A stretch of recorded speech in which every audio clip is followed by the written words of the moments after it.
ஒரு நட்சத்திரத்தின் பெயரிலேயே ஒரு மாதம் உண்டென்றால் அது கார்த்திகை மாதம்தான். கார்த்திகை மாதம் முருகப்பெருமானுக்கும் உகந்த நட்சத்திரத்தில் கார்த்திகையில்தான் முருகப்பெருமான் அவதரித்த நாள். அதேபோல் சிவபெருமான் அகந்தை ஆணவத்தை அழித்து ஜோதி வடிவமாக காட்சி தந்த மாதமும் கார்த்திகை மாதம்தான். வரும் பௌர்ணமி நம் துன்பத்தை பாவத்தை விரட்டி புதுவாழ்வு தரும் என்பது ஐதீகம்.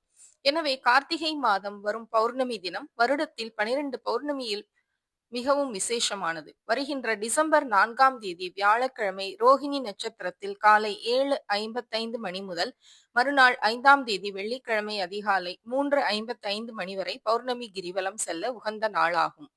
எனவே திருவண்ணாமலை கார்த்திகை மாதம் 3ஆம் தேதி காலை பரணி தீபம், மாலை மகா தீபத்தை தரிசனம் செய்த பிறகு மறுநாள் பௌர்ணமி கிரிவலம் என லட்சக்கணக்கான பக்தர்கள் பௌர்ணமி கிரிவலம் வருவார்கள் என எதிர்பார்க்கப்படுகிறது. எனவே வயதானவர்கள், குழந்தைகள், கர்ப்பிணி பெண்கள், உடல்நிலை சரியில்லாதவர்கள் கூட்ட நெரிசலை தவிர்ப்பது நல்லது.